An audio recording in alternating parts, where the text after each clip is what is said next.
Hello friends, ఈరోజు మనం మంచి రెసిపీ పూలు మక్కాని జీడిపప్పుతోని మసాలా కూర ఎలా తయారు చేసుకోవాలో చూద్దాము. దానికి ముందుగా పూలు మక్కాని మీకు కావాల్సినన్ని తీసుకోండి. జీడిపప్పు అరకప్పు, ఉల్లిపాయలు ఒక 4-5 మీడియం సైజువి, పచ్చిమిర్చి ఒక 4 టమాటా, ఇది టమాటా ప్యూరీ, దీనికోసం ఒక 4 టమాటాలు మీడియం సైజువి తీసుకోవాలి.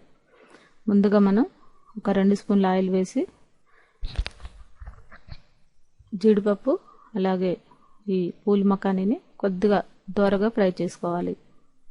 త్వరగా వేగిపోతాయండి. ఇవి ఒక 2 నిమిషాలు మాత్రమే వేయించుకొని ఒక ప్లేట్లోకి తీసి పక్కన పెట్టుకోండి.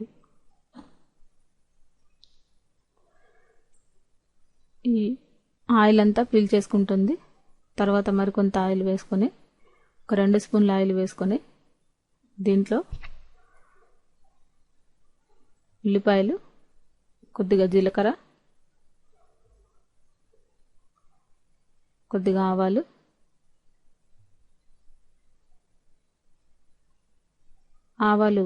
కొద్దిగా ఎక్కువగానే వేసుకోవచ్చండి, ఫ్లేవర్ బాగుంటుంది.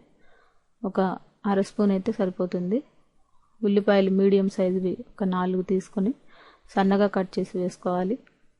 ఉల్లిపాయలు కూడా దోరగా వేయించుకోవాలి ఒక 10 నిమిషాల పాటు.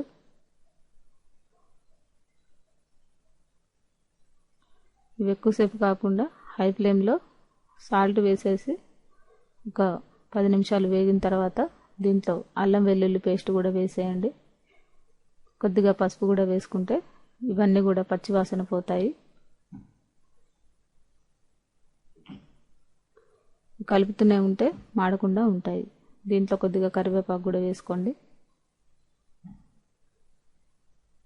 ఇవన్నీ కూడా పచ్చివాసన పోయే వరకు ఒక 2 నిమిషాలు వేయించుకుంటే సరిపోతుంది.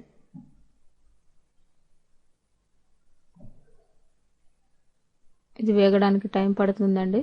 ఈలోపు మనం టమాటాలు శుభ్రంగా కడిగి మిక్సీలో జార్లో వేసుకుంటే ఇలా మెత్తగా పేస్ట్గా అవుతాయి. ఈ పేస్ట్ని దీంట్లో వేసుకోవాలి. ఇది కూడా మనకి పచ్చివాసన పోయే వరకు ఒక 5 నిమిషాల పాటు హై ఫ్లేమ్లోనే ఉడికించుకోండి.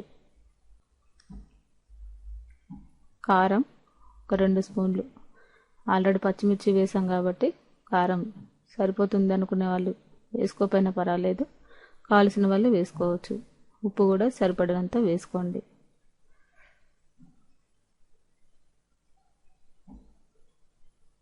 ఈ టమాటా ప్యూరీ పచ్చివాసన పోయిన తర్వాత దీంట్లో మనం ఒక మూత పెట్టేసి 10 నిమిషాల పాటు ఉడికించుకోండి. ఇప్పుడు కొద్దిగా ఆయిల్ బయటకు వచ్చిందంటే పచ్చివాసన అంతా కూడా పోయినట్టే, ఇది కూడా ఉడికినట్టే మనకి. ఇప్పుడు మనం వేయించి పక్కన పెట్టుకున్న పూల్ మకాని జీడిపప్పుల్ని ఈ టమాటా పేస్ట్లో వేసేసుకోవాలి.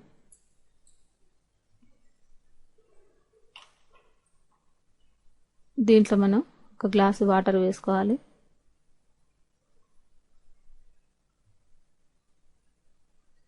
ఇది కూడా మనకి వాటర్ అంతా పీల్చుకొని మెత్తబడతాయి. ఈ పూల్ మకానికి కొంచెం వాటర్ గ్రేవీ అంతా కూడా పడుతుంది. తినేటప్పుడు కూడా కొద్దిగా టేస్టీగా ఉంటుంది. ఇది ఒక 10 నిమిషాల తర్వాత ఉడికిన తర్వాత దీంట్లో మనం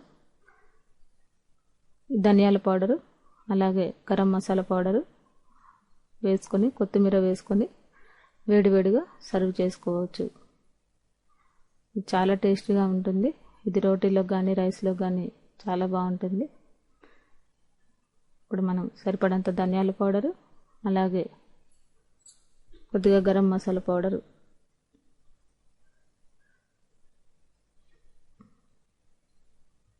ఇది పూరీలో కూడా బాగుంటుంది. ఇప్పుడు మనకి ఇది రెడీ అయిపోయిందండి. ఈ మసాలా వేసేసామంటే మనం స్టవ్ ఆఫ్ చేసుకొని ఇది వేడివేడిగా రైస్లోకి తినడానికి చాలా బాగుంటుంది. అలాగే దీన్ని పరోటాకు కానీ రోటీలో కానీ రైస్లో కానీ మనం ఏదైనా బగారా రైస్ చేసుకున్నా కానీ సర్వ్ చేసుకోవడానికి ఈ కర్రీ చాలా టేస్టీగా ఉంటుంది. ఈ పూల్ మకాని కర్రీని మీరు కూడా ట్రై చేసి చూడండి. ఈ రెసిపీ మీకు నచ్చినట్లయితే లైక్ చేయండి. ఈ రెసిపీని మీరు కూడా ట్రై చేసి చూడండి.